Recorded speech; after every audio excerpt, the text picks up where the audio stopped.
देखिए ना सर, ये सब क्लियर है सर। मैं ऑलरेडी स्टडी कर चुका हूँ मनोज जी। ये जो टैक्स बचाने के चक्कर में आपने अनऑथराइज्ड क्लेम्स और इलीगल ट्रांजैक्शंस किए ना, ये सरकार की नज़र में बहुत बड़ा क्राइम है। आप जानते हैं इसकी सज़ा 10 साल तक की जेल और 20 लाख रुपए जुर्माना है।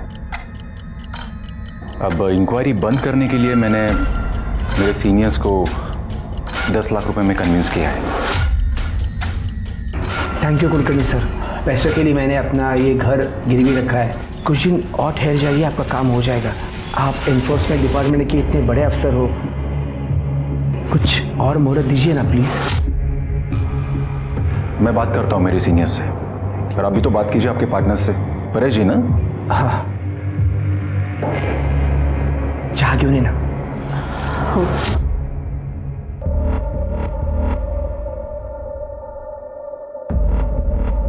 मनोज जी, आपकी बेटी वैष्णवी कहाँ है? वो दिखाई नहीं दे रही। बहुत खूबसूरत है वो अपने दोस्त के घर पर गई है, कल आ जाएगी। सॉरी टू से मनोज जी, पर आपको बिजनेस करना नहीं आता। याद रखिए, प्रॉफिट और लॉस के बीच में, बिल्कुल बीच में एक बहुत ही थिन लाइन होती है जिसे कॉम्प्रोमाइज कहते हैं। खैर, आपकी ये चाय तो मैं बाद में पी लूंगा। Thank you.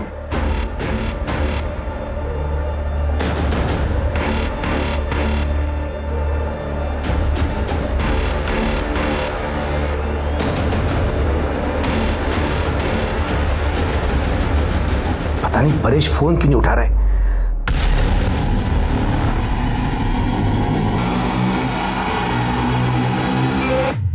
नमस्कार, मैं सोनाली कुलकर्णी आपका स्वागत करती हूँ क्राइम पेट्रोल सतर्क के इस नए अध्याय में। किसी ने सच ही कहा है, किसी भी देश की तरक्की, अस्मिता उस देश में रहने वाली नारी की स्थिति से नापी जाती है। आज हम एक ऐसा rarest of the rare case लाए हैं जो रिश्ते और विश्वास की परिभाषा के बिल्कुल विरुद्ध है। एक ऐसा घिनौना सच जिसकी हम कल्पना भी नहीं कर सकते। सिंधुदुर्ग के सावंत नगर में वैष्णवी गायकर रहती थी। उसके सपने बड़े और उम्मीदों से भरे थे। आखिर क्या हुआ था उस मासूम लड़की के साथ, जिसके लिए उसे मौत से भी बदतर सजा दी जा रही थी?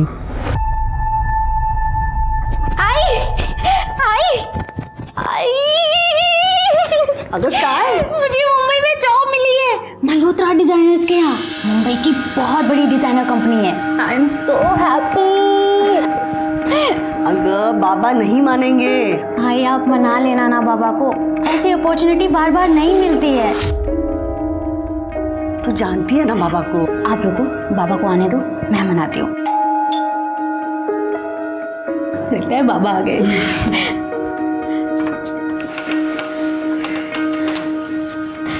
हाँ हाँ, आज भेज देंगे आज। नमस्कार। हाँ हाँ, थैंक यू।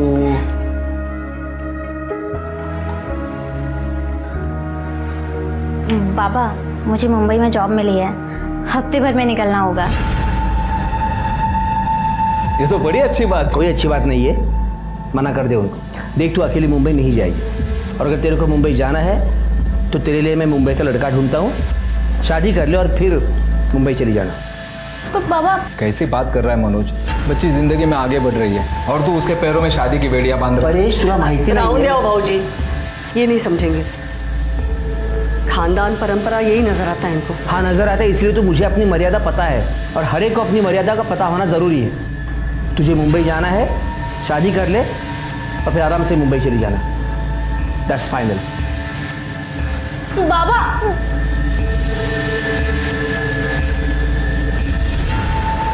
तुम्हें कल ही मेरे बाबा से शादी की बात करने के लिए आना होगा। कल? इतना जल्दी? वक्त नहीं है हमारे पास। बाबा, मेरी शादी कहीं और तय कर दें, इससे बेहतर है तुम ही आ जाओ शादी की बात करने। अरे वैष्णवी, मुझे कोई प्रॉब्लम है ही नहीं, बस सिर्फ दादा को मनाना पड़ेगा। तुम मेरे लिए इतना नहीं कर सकते? ये भी कोई पूछने की बात है? तुम्हारे लिए तो अपनी जान भी हाजिर है।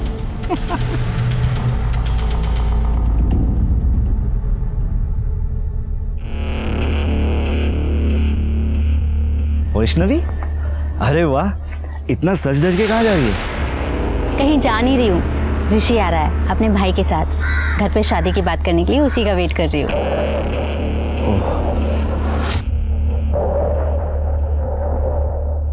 यार विपिन, हम दोनों ना दोस्त हैं, एक ही कॉलोनी में रहते हैं। ये प्यार व्यार के चक्कर में ना हमारी दोस्ती मत खराब कर। हाँ, ज़्यादा लेक्चर मत दे। All the best.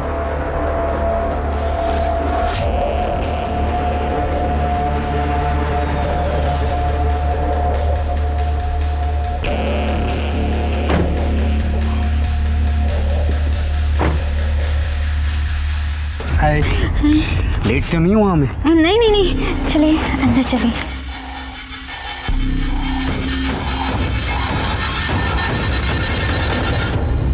मनोज बाबू, परेश बाबू, पहले हमारे बीच जो कुछ भी हुआ उसे भूल जाते हैं। ये दोनों एक दूसरे से बहुत प्यार करते हैं, शादी करना चाहते हैं। वैसे मेरा भाई ग्रेजुएट है, एड एजेंसी में काम करता है, अच्छा खासा कमा लेता है। खुश रखेगा आपके बेटी को।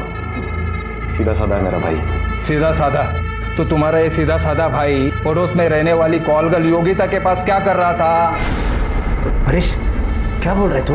यो क्या बोल रहे हो काका? दिखाता हूँ। ये कौन है? तू ही है ना? देख ले, तुम्हारा सज्जन भाई। बगा।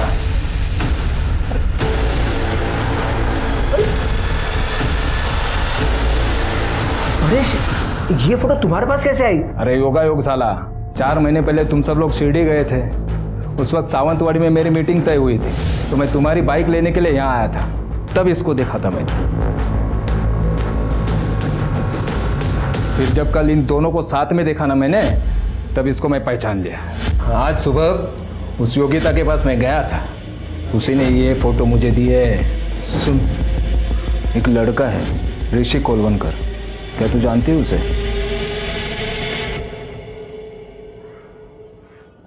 यही ना,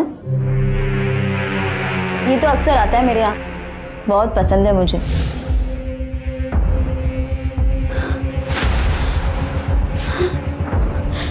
वैष्णवी, वैष्णवी मेरी बात सुनो। जा, अरे निकल। वैष्णवी तुम निकलेगा या फिर मैं निकालूं यहाँ से तुझे? वैष्णवी, वैष्णवी शांत हो जाओ। देखो गुस्से से बात बिगड़ जाएगी। बात आगे बढ़ानी नहीं है बाबा। ए, सुना ना तूने? अब कुछ बचा नहीं है। ए अक्षय, इधर आ। बड़ा गुणगान गा रहा था ना इसका।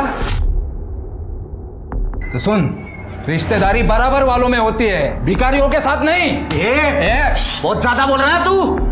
जान से मार दूंगा मैं तुझे, याद रख। मुझे जान से मारेगा। अरे रुक जाओ, रुक जाओ। अरे दादा, अरे शांत हो दादा, शांत हो। दादा, दादा, दादा, दादा सॉरी, ये सब मेरी वजह से। रुक इधर ही रुक। तू रह गटर में, वहीं की पैदाइश है ना तेरी। परेश काका बिल्कुल सही कहते हैं, मेल जोल हमेशा बराबरी वालों में होता है। चल तू निकल।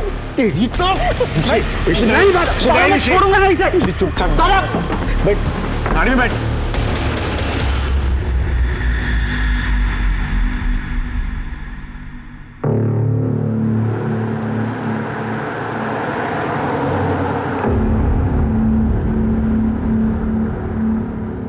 मुझे ना बड़ा मजा आ रहा है तुझे ऐसे देखने में।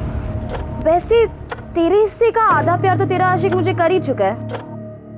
अब तू और मैं बराबर।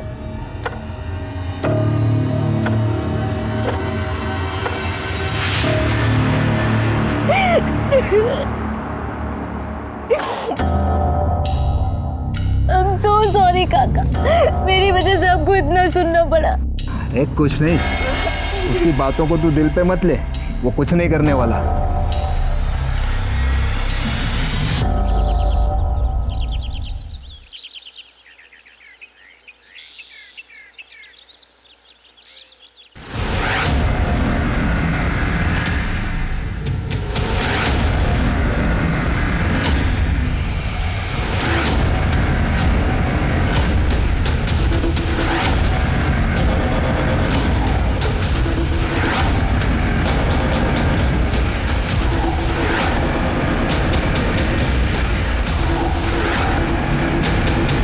शिरके, जरा चेक करो।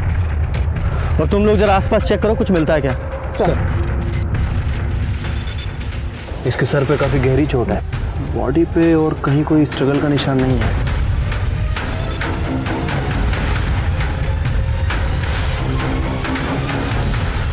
Mobile, wallet, sir pan card, Aadhaar card, Paresh Parchure, इसकी कंपनी का विजिटिंग कार्ड भी मिला है, विश्वास प्राइवेट लिमिटेड, और इसके पार्टनर का नाम भी लिखा है, मनोज गायकर। और वॉलेट में कुछ पैसे भी हैं। वॉलेट में पैसे भी हैं, फ़ोन भी है, मतलब चोरी का मामला तो नहीं है। पर ये आदमी जंगल में क्या कर रहा था? सर वही बात तो समझ नहीं आ रही है, लेकिन सर एक चीज़ तो कंफर्म है कि इसका मर्डर कहीं और हुआ है और उसको यहाँ लाके डंप किया गया है। हाँ, हो सकता है, क्योंकि ज़मीन पर इतना खून भी नहीं बिखरा है। शिरके, फॉरेंसिक को बुलाओ और इसकी फैमिली को इन्फॉर्म करो। ठीक है सर। स्वाति, एम्बुलेंस को फ़ोन करो, बॉडी को पोस्टमार्टम के लिए भेजो। सर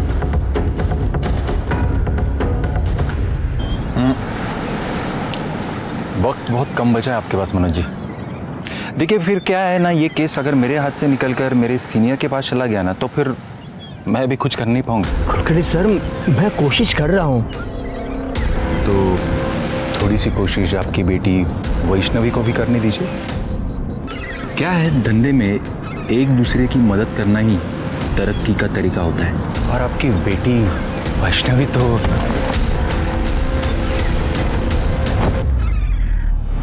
ये गलती दोबारा मत करना, वरना 10 लाख के 20 लाख देने पड़ेंगे।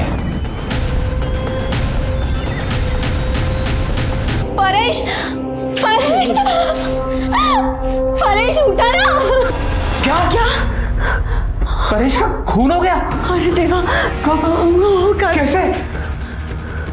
परेश जी को आप कैसे जानते थे? अरे सर, वो मेरे भाई जैसा था। एक्चुअली हम दोनों की एक छोटी सी कंपनी है।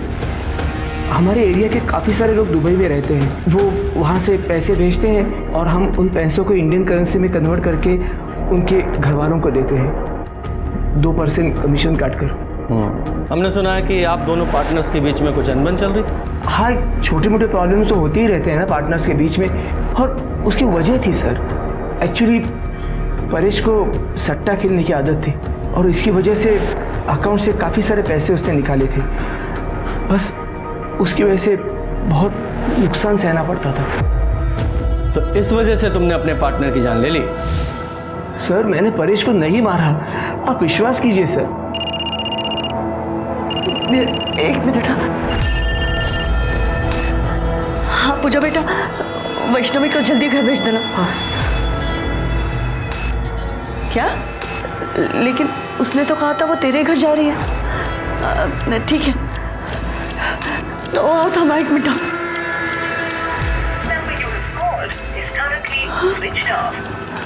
काय झालं सांगशील का? वैष्णवी पूजा के घर में नहीं गई। तू वैष्णवी को फोन लगाओ ना। लाओ फोन, उसका फोन स्विच ऑफ आ रहा है। क्या हुआ? ये वैष्णवी कौन है? साहब वो हमारी बेटी है हमारी। क्या हुआ है, डिटेल में बताइए। वो कल ना सारे एलियन माँ, बोल तो। मैं पूजा के घर जा रही हूँ। हम दोनों को एक ही असाइनमेंट मिला है, उसे पूरा करने। अच्छा, वो रात को लेट हो जाएगा तो मैं वहीं रुक जाऊंगी और सुबह 11 बजे तक वापस आ जाऊंगी। बाबा से पूछ। बाबा जाऊँ? ठीक है, अपना स्कूटर लेके जाना। पर वो तो खराब पड़ा है। मैं रिक्शा से चली जाती हूँ, 50 मिनट की दूरी पर ही है उसका घर, मानिक नगर में। ठीक है, संभाल के जाना पर। ठीक है, होगा। सर, अब पूजा कह रही है कि वैष्णवी उसके घर पर गई नहीं। तो वैष्णवी किसी और फ्रेंड के घर पे चली गई होगी। नहीं सर, ये पक्का उसी का काम है। किसका? ऋषिकेश कोलवणकर। वो कौन है? वो वैष्णवी से शादी करने के लिए आया था, लेकिन परेश को उसके चाल चलन के बारे में पता चल गया था और ये सुनकर वैष्णवी से उसे रिश्ता तोड़ा था और शादी भी तोड़ी थी। तब तो वो चला गया था घर से, लेकिन 2 दिन के बाद तू याद रख, अगर तू मेरी नहीं हुई ना तो मैं तुझे किसी और की भी नहीं होने दूंगा। तुझे भी मार डालूंगा और खुद भी मर जाऊंगा, समझे? उसे जल्दी से पकड़िए सर, कहीं वो मेरी बेटी के साथ कुछ गलत ना कर बैठे सर। आप शांत हो जाइए, टेंशन मत लीजिए। ये वैष्णवी का फ़ोन नंबर और उसका फोटोग्राफ दीजिए। चलिए दे सर। सर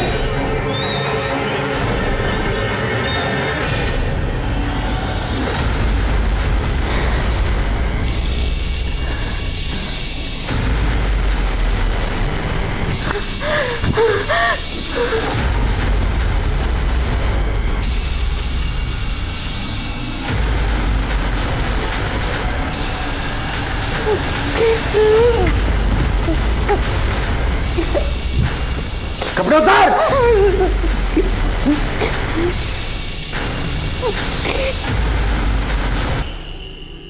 शिरके, इनकी कंपनी के अकाउंट्स, सारे बिजनेस रिकॉर्ड, सारे फोन्स, उनकी लोकेशन सब चेक करो। देखो, बिजनेस में कोई किसी का सगा नहीं होता, सब एक दूसरे से फायदे के लिए मतलब रखते हैं। इन दोनों की पूरी करनी चाहिए मुझे। ठीक है सर। वैसे इस वैष्णवी के केस का क्या करना है? आप कहें तो उस ऋषि को उठा लूँ? हाँ उठाओ, लेकिन मुझे लगता है कि ये दोनों मियाँ बीवी झूठ बोल रहे हैं। झूठ बोल रहा है? एक तरफ तो कह रहे हैं कि इनकी बेटी वैष्णवी अपनी किसी पूजा नाम की फ्रेंड के साथ असाइनमेंट करने के लिए गई थी, और दूसरी तरफ ये भी बोल रहे हैं कि उसे ऋषि ने गायब किया है। अब ये बताओ, इनकी बेटी वैष्णवी खुद घर पे बोल के गई थी वो अपनी किसी फ्रेंड के साथ सारी रात रुकने के लिए जा रही है। क्यों? इसका एक ही मतलब निकलता है कि वो अपनी मर्जी से ऋषि के साथ भागी है। हो सकता है सर।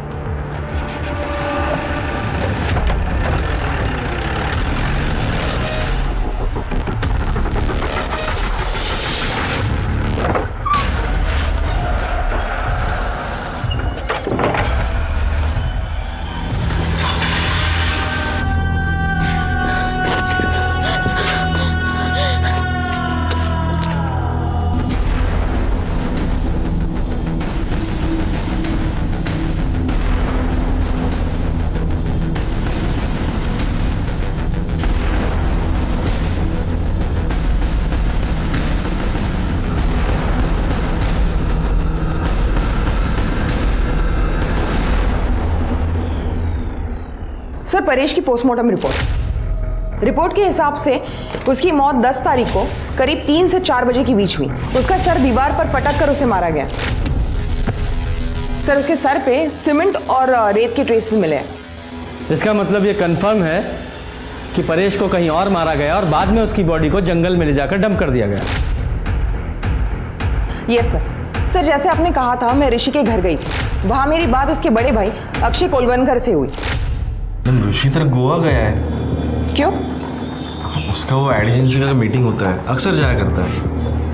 क्या मैडम, इतनी पूछताछ क्यों हो रही है? वैष्णवी अपने घर नहीं गई है 2 दिन से। वैसे मेरे भाई का उसके साथ कोई बातचीत नहीं होती है, हमारा कोई वास्ता नहीं है बोल सकते। ऋषि का नंबर दो। हाँ, 982 सर, मैंने उसे कॉल किया था, लेकिन उसका फोन स्विच ऑफ है। शायद आपका शक सही है, ऋषि और वैष्णवी साथ में भागे हैं। इस ऋषि का फोन सर्विलेंस पे डालो। अगर ये गोवा कंपनी के काम से गया होता तो उसका फोन स्विच ऑफ क्यों होता? उसकी कंपनी में जाकर जरा पता करो। सर, परेश के कॉल रिकॉर्ड। सर, इसका फोन नाना साहब चौक के पास ही आके बंद हुआ था और यहाँ से 5 किलोमीटर दूर जंगल में इसकी बॉडी मिली थी। शिरके, एक काम करो, नाना साहब चौक का जो सीसीटीवी है उसकी फुटेज चेक करो 10 तारीख को 1 बजे से 4 बजे के बीच की। देखो सीसीटीवी फुटेज में परेश के साथ कोई और दिखाई देता है क्या? ठीक है सर। सर, एक और बात, ये परेश और मनोज की विश्वास प्राइवेट लिमिटेड के बैंक स्टेटमेंट। सर, कमाल की बात है कि इस कंपनी में 4 महीने से कोई भी ट्रांजेक्शन नहीं हुआ, और जब मैंने इस कंपनी के रेगुलर कस्टमर से बात की तो उन्होंने भी इस कंपनी के बारे में कुछ अजीब बात नहीं कही। लेकिन जब मैंने रिकॉर्ड चेक किए तो सर पता चला कि मनोज और परेश के खिलाफ आदर्श नगर पुलिस स्टेशन में फ्रॉड का केस फाइल हुआ था। किसने फाइल किया था? सर, अक्षय ने, ऋषि का बड़ा भाई। और सर, ये अक्षय एक 3 स्टार होटल में एडमिन में काम करता है।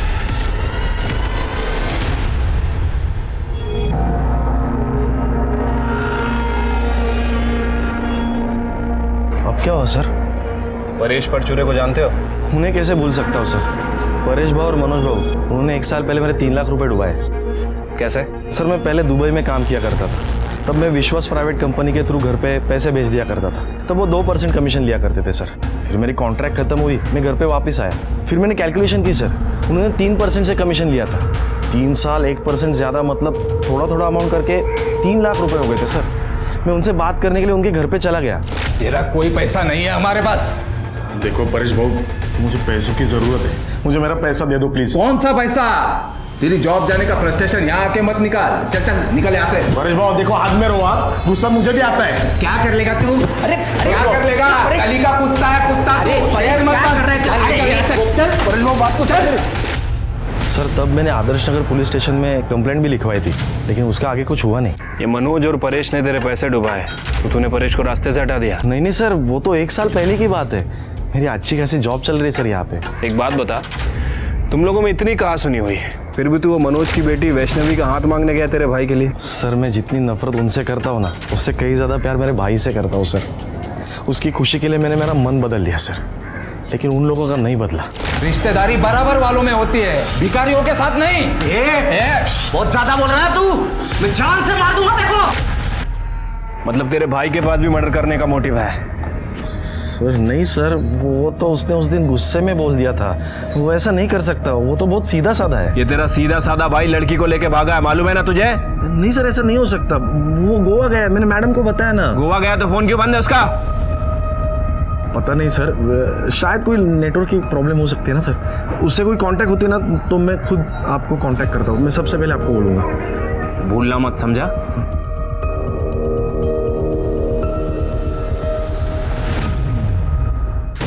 ये परेश की मौत 10 तारीख को 3 बजे से 4 बजे के बीच हुई और उसका फोन नाना साहिब चौक पे शाम को 4 बजे बंद हुआ। और उसी तारीख को वैष्णवी अपने घर से गायब हुई और 10 तारीख को ऋषि भी गोवा का झूठा बहाना बनाकर अपने घर से निकला और बाद में परेश की बॉडी हमें मिली। सर हो सकता है कि ये ऋषि और वैष्णवी एक साथ भागे हों और परेश ने उन्हें देख लिया, फिर ऋषि और परेश का झगड़ा हुआ हो और ऋषि ने परेश का मर्डर कर दिया।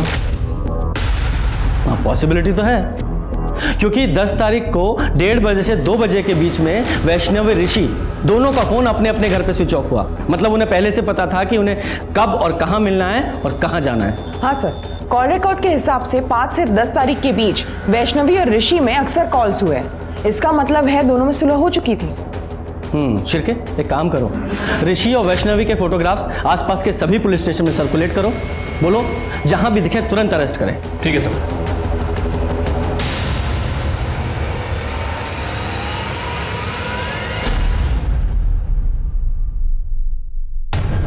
मुझे दे दीजिए ना।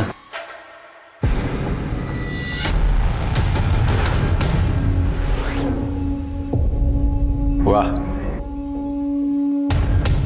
खूबसूरती की तारीफ ना हो ना तो तौहीन हो जाती है। सुजाता ऊपर जाओ।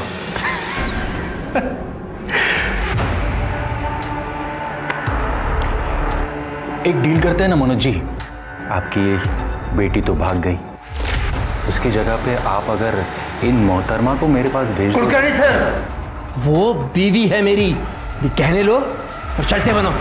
मुझे भी कैश चाहिए, 10 लाख, और वो भी 2 दिन में।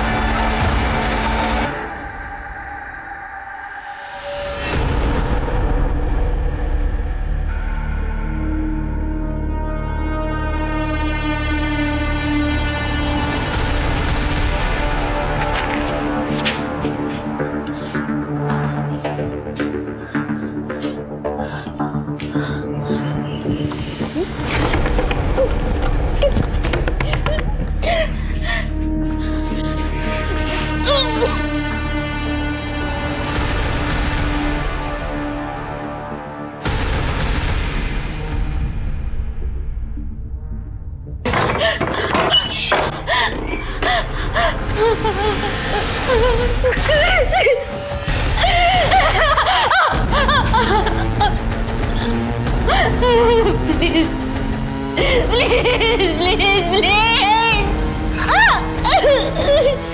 तमाम कोशिशों के बाद भी पुलिस परेश के कातिल तक नहीं पहुंच पा रही थी और दूसरी तरफ वैष्णवी पर अत्याचार और शोषण बढ़ता जा रहा था। पुलिस वैष्णवी को ढूंढने की हर मुमकिन कोशिश कर रही थी, लेकिन उनके हाथ कोई कामयाबी नहीं लग रही थी। फिर अगले दिन कुछ ऐसी घटना घटी जिसने पुलिस को सिर्फ हैरान ही नहीं बल्कि सोचने पर भी मजबूर कर दिया।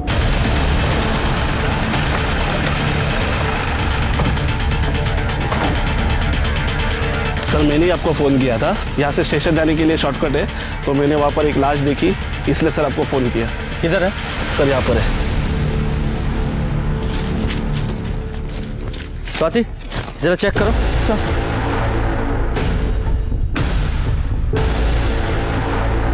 कर जरा आसपास चेक करो।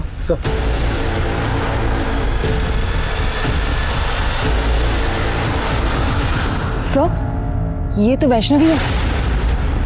सर वैष्णवी को गला दबा के मारा गया है। ये देखिए सर, गले पे निशान है और सर चेहरे पे बहुत सारे वार हैं, शायद चेहरा बिगाड़ने के लिए। और सर हालत देख के लगता है इसके साथ सेक्सुअल असॉल्ट भी हुआ है। मेंटल और फिजिकल टॉर्चर दोनों हुआ है इसके साथ। इसकी फैमिली को इन्फॉर्म करो और फॉरेंसिक टीम को बुलाओ, बॉडी को पोस्टमार्टम के लिए भेजो।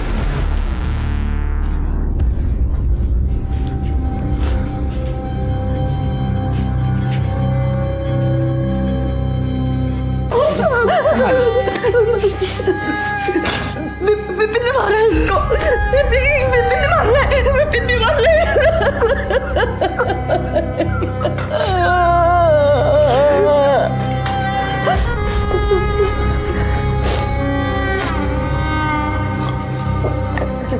सर वो विपिन हमारे एरिया में ही रहता है। मेरी वैष्णवी ने उसके प्यार को कभी एक्सेप्ट नहीं किया, फिर वो उसका पीछा करने लगा और एक दिन मेरी और ऋषि की अब बात नहीं होती। देख वैष्णवी, मैं अभी तुझसे बहुत प्यार करता हूँ, एक बार सोच ले।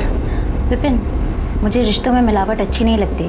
हम दोस्त हैं और हमेशा रहेंगे। क्या दोस्त दोस्त दोस्त, थक गया हो तेरा दोस्त बनकर।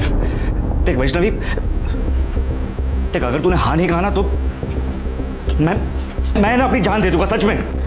छोड़ ये ड्रामे मत कर, छोड़। देख मैं मजाक नहीं कर रहा हूँ, मैं अपनी जान देने को सच कह रहा हूँ। मैं क्या ड्रामे कर रहा है? लग जाता तुझे तो।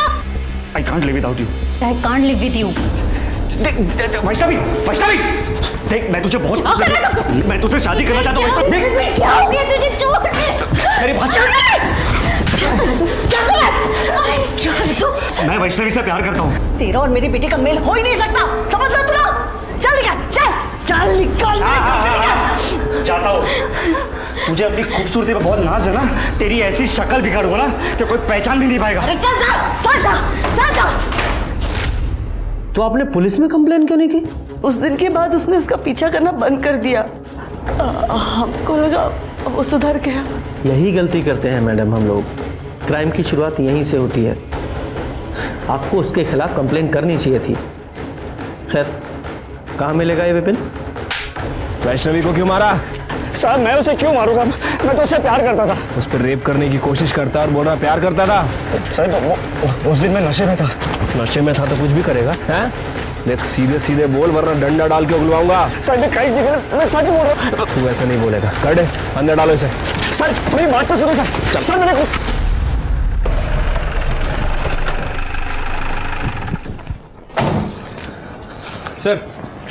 सर हमने विपिन को उठा लिया है और सर ये वैष्णवी की पीएम रिपोर्ट। सर इसके हिसाब से उसकी मौत 14 तारीख को रात 2 बजे से 3 बजे के बीच में हुई है। गला घोटने की वजह से उसकी मौत हुई है सर। और सर रिपोर्ट में ये भी मेंशन है कि उसके साथ लगातार 4-5 दिन से सेक्सुअल एक्टिविटीज़ हो रही थी और बॉडी पे बहुत सारे मार्क्स मिले हैं। मतलब सर उसे टॉर्चर किया जा रहा था, लेकिन कहीं कोई सीमन सैंपल नहीं मिला है। एकदम जानवर है ये। जिसने भी वैष्णवी को मारा है उसके मन में वैष्णवी के खिलाफ बहुत गुस्सा भरा होगा। Sir Azad Nagar police station record के हिसाब से वैष्णवी और सुजाता ने योगिता नाम की कॉल गर्ल के खिलाफ कंप्लेन लिखवाई थी। क्या कंप्लेन लिखाई थी? सर रेसिडेंशियल एरिया में ये योगिता जिस्म फरोशी का बिजनेस करती थी। 2-3 बार पहले भी ये योगिता वुमेन ट्रैफिकिंग के लिए अरेस्ट हुई है। बुलाओ इस योगिता को। सर वो वैष्णवी और सुजाता ने मेरी झूठी कंप्लेन की थी। मैं कोई धंधा वंदा नहीं करती सर। अच्छा बेवकूफ समझा है मैं। पुलिस बिना वजह किसी को अरेस्ट नहीं करती, समझी?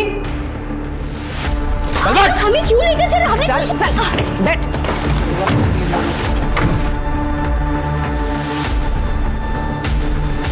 सुजाता और वैष्णवी ने तुझे अरेस्ट कराया था। तूने बदला लेने के लिए उस वैष्णवी को बेच डाला, उसे किडनैप करवा दिया और जब वैष्णवी ने वहां से भागने की कोशिश की तो मरवा दिया उसे।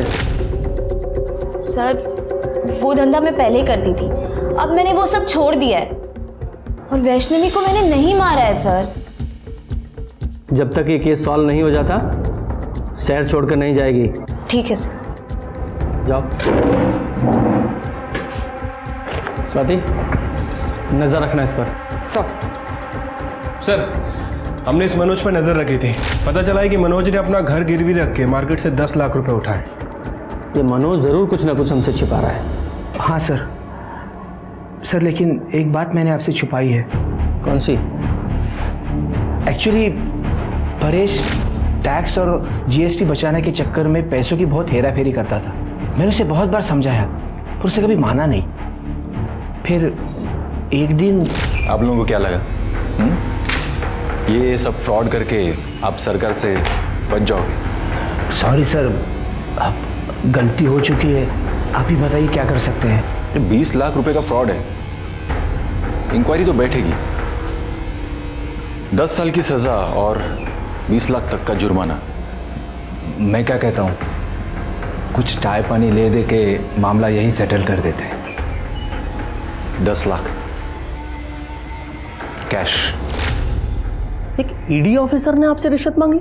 हाँ सर, इसीलिए मैंने अपना घर गिरवी रख के मार्केट से 10 लाख रुपए उठाए थे। नाम क्या था उस ऑफिसर का? राजेंद्र कुलकर्णी। आपके पास नंबर है उसका? हाँ। शिरके, नंबर लगाओ।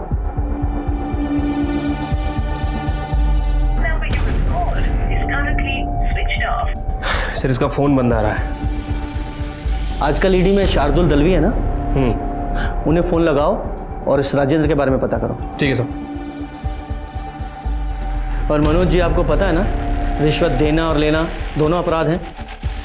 मुझे पता है सर, लेकिन मैं बहुत डर गया था। बाबा, मैं मार्केट जाके आती हूँ। हाँ, संभालो जा।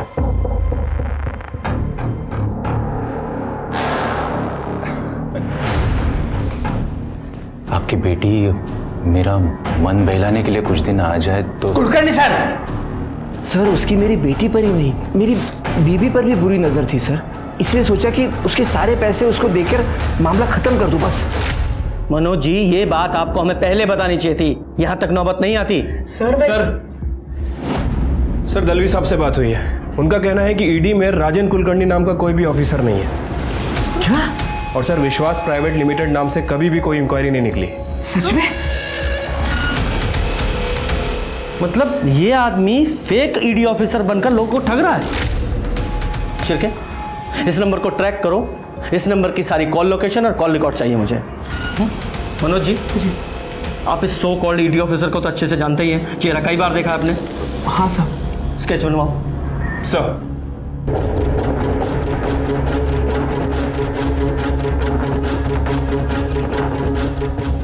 सर, उस ऑफिसर का फ़ोन अभी तक स्विच ऑफ है सर, और मैंने उसके कॉल रिकॉर्ड चेक किए हैं।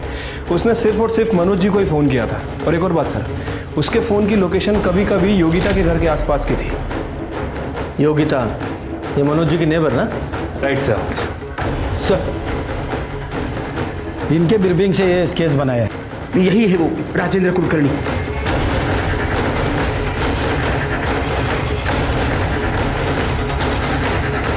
देखो, डरो मत, बताओ यही था? हाँ सर, ये एक बार आया था। ये योगिता, ये अपना पुराना दोस्त है, इसे मजा आना चाहिए।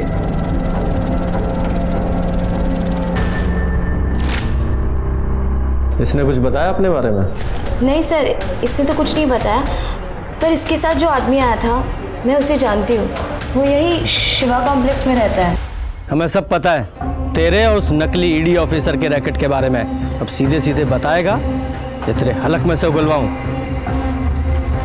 शिरके, सब कुछ बताता हूँ साहब। सब उसका नाम शेखर नाइक है। सब मैं दिल्ली में जॉब करता था, तभी हम पहली बार मिले थे। और एक दिन अचानक वो मेरे घर पे आया। क्या? तो तू इधर फेक ईडी ऑफिसर बन के लोगों से पैसे लूटता है? हाँ, और पता है तुझे, थोड़ा सा डरा दो ना तो लोग पैसा दे भी देते। दिल्ली की पुलिस है ना, कुत्ते की तरह ढूंढ रही मुझे, पर मैं हूं ना, उनके नाक के नीचे से भाग गया हूं। और फिर तुम दोनों ने यहां आकर ठगी करना शुरू कर दिया? नहीं सर, कसम से सर मैंने ऐसा कुछ नहीं किया सर। सर बस मेरी इतनी गलती हो गई कि मैंने उसको अपने घर में रहने दिया। सर ना वो मेरे घर में रहता और ना ही वो ऋषि से मिलता। ऋषि कोलवनकर? हाँ सर। पता नहीं यार, उस योगिता ने मेरी फोटो उस परेश को क्यों दी? जी करता है उसे जान से मार दूं। तेरे को पता है उस परेश और उस मनोज जी के कंपनी ने मेरे दादा के 3 लाख रुपए खाए। क्या? हाँ। कौन सी कंपनी रे? कैसे पैसे? अरे मेरा अक्षय दादा पहले दुबई में हुआ करता था ना, वो वहां से पैसे बेचता था इन लोगों को। ये लोग इन्वेस्टमेंट करते थे, कर दिया घपला। और जब वापस मांगने गया तो बोला कुछ नहीं मिलेगा, इनके पास कुछ भी नहीं है। और तभी शेखर के दिमाग में मनोज और परेश को लूटने का प्लान आया और उसने उनके कंपनी में फ्रॉड बताकर उनसे 10 लाख रुपए की मांग की सर। कहाँ है तेरा वो शेखर? सर वो मुंबई गया हुआ है, कल लौटेगा। खड़े लेके जाओ इसे। साहब सच में मैंने कुछ नहीं किया साहब, साहब कसम से। शिरके, अगर लोमड़ी का शिकार करना है तो उसे बोटी डालनी पड़ेगी। मनोज जी को फोन लगाओ और उनसे कहो इस शेखर का मतलब राजेंद्र का अगर उन्हें फोन आए तो उससे कहें कि पैसे रेडी है। ठीक है sir.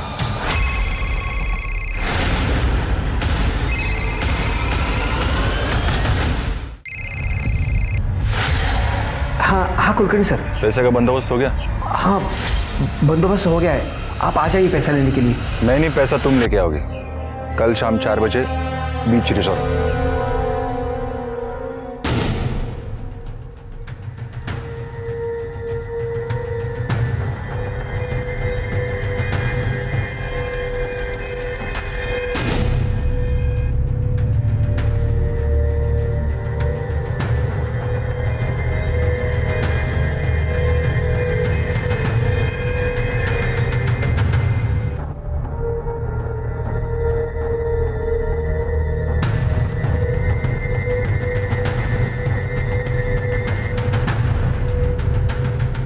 Mister Rajendra Kulkarni from ED, I card दिखाइए प्लीज। हाँ।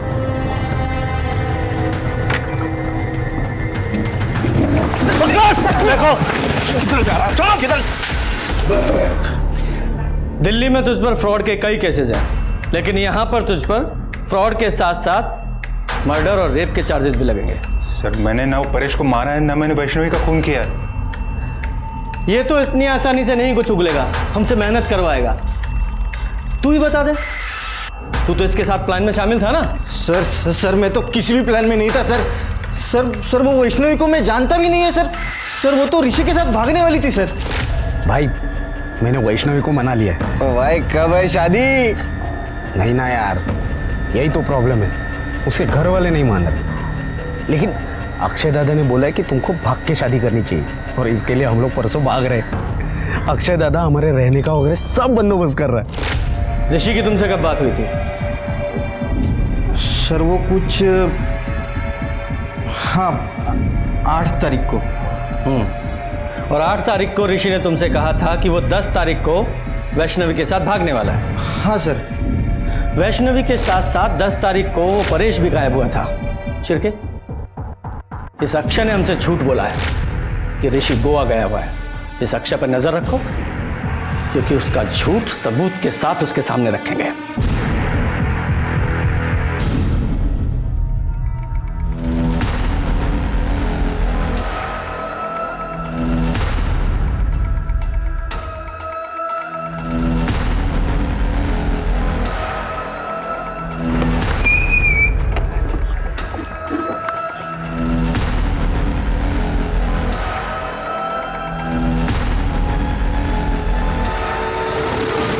अरे दादा लेकिन हुआ क्या?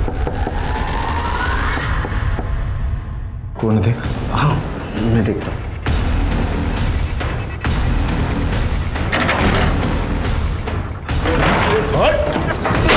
अरे साहब पकड़ो। दादा दादा अरे साहब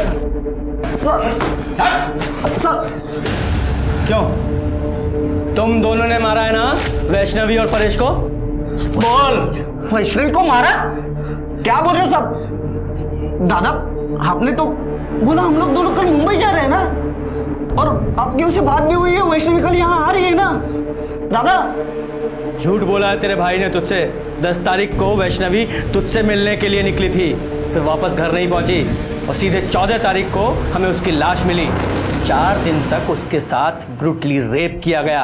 और पता है किसने किया? किसने? तेरे सगे भाई ने। और सच बता, शुरू से गुस्सा आ गया था मुझे, मेरे पैसे डुबाए, मेरा और मेरे भाई का अपमान किया। अब इसको 8 तारीख को फोन आया उस वैष्णवी का, उसने बोला कि फिर अपनाएगी इसे, तब मैंने प्लान बनाया। ऋषि, तुम यहाँ से सीधा वर्तक नगर के लिए निकलना। मैं वैष्णवी को उसके घर से पिकअप करता हूँ और वर्तक नगर में छोड़ता हूँ। वहाँ से तुम दोनों मुंबई के लिए निकलना, लेकिन ध्यान से अपना फ़ोन स्विच ऑफ कर लेना, दोनों भी, ताकि तुम लोगों तक कोई पहुँच ना पाए। मैं पूजा के घर जा रही हूँ। हम दोनों को एक ही असाइनमेंट मिला है, उसे पूरा करने।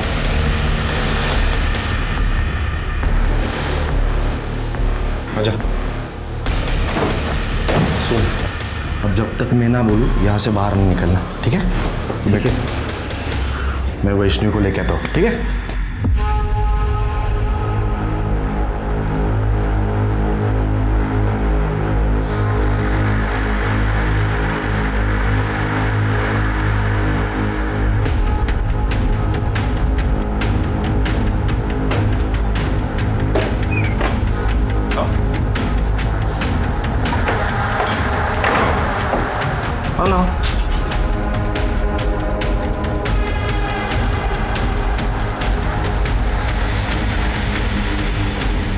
दादा, आप कहाँ लेके आए हैं मुझे?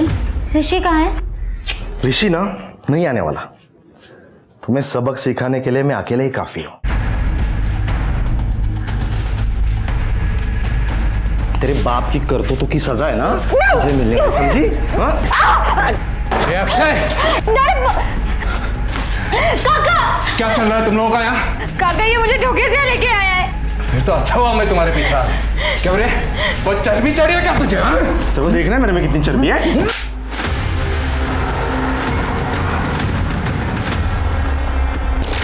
ऋषि, 10 तारीख को जब वैष्णवी तुझसे मिलने यहाँ नहीं पहुंची तो फिर तू यहाँ क्यों रुका रहा? गया क्यों नहीं यहाँ से? क्योंकि दादा ने मुझसे कहा कि वो जब घर से भाग रही थी तो उसे घर वालों ने पकड़ लिया और उसके घर वाले मुझे ढूंढ रहे, तो कुछ दिन तो मुझे यही छुपे रहना पड़ेगा और वैष्णवी कुछ दिनों के बाद फिर से भागेगी, इसलिए मैं यहाँ रुका था सर। झूठ बोलाया, तेरे भाई ने झूठ बोला तुझसे। बता, क्यों मारा तूने वैष्णवी को? बता। गलती की सजा मिली उसको। अभी रो क्यों रही है? मजे तो तू भी तो ले रही है। तेरी तो फेंक दिया मैंने उसके बॉडी को। मुझे ऋषि ने विपिन के बारे में बताया था। मुझे अपनी खूबसूरती पे बहुत नाज है ना, तेरी शक्ल ऐसी बिगाड़ूंगा ना कि कोई पहचान नहीं पाएगा, समझी? सारा शक उस विपिन पे जाए इसलिए वैष्णवी का चेहरा बिगाड़ दिया मैंने। ब्लेड से वार किया, बिगाड़ दिया उसका चेहरा। दादा, तुमने मुझे इतना बड़ा धोखा दिया, मैं तुम्हें कभी माफ नहीं करूंगा। तो मैं कोशिश करूंगा तुझे उम्र कैद नहीं, सीधे फांसी होगी। लेके चलो इसे। अक्षय कुलवंकर को वैष्णवी रेप केस में आईपीसी की धारा 375 और साथ ही साथ वैष्णवी और परेश के मर्डर केस में धारा 302 के तहत फांसी की सजा सुनाई गई। क्रोध अक्सर हमें गलत निर्णय लेने पर मजबूर करता है। क्रोध से अहंकार पैदा होता है और अहंकार हिंसा को बढ़ावा देता है। इसलिए क्रोधित होने से पहले उससे होने वाले परिणामों के बारे में सोचना हमारी जिम्मेदारी है। अब मैं सोनाली कुलकर्णी आपसे विदा लेती हूँ। फिर मिलेंगे एक नए केस के साथ क्राइम पेट्रोल सतर्क जस्टिस रीलोडेड में। तब तक अपना और अपने परिवार का ख्याल रखिए। आप जानते हैं कि हम सब एक मुश्किल दौर से गुजर रहे हैं। कृपया मास्क पहने, सैनिटाइजर का इस्तेमाल करें और सोशल डिस्टेंसिंग ध्यान में रखें। देखते रहिए क्राइम पेट्रोल सतर्क। जय हिंद।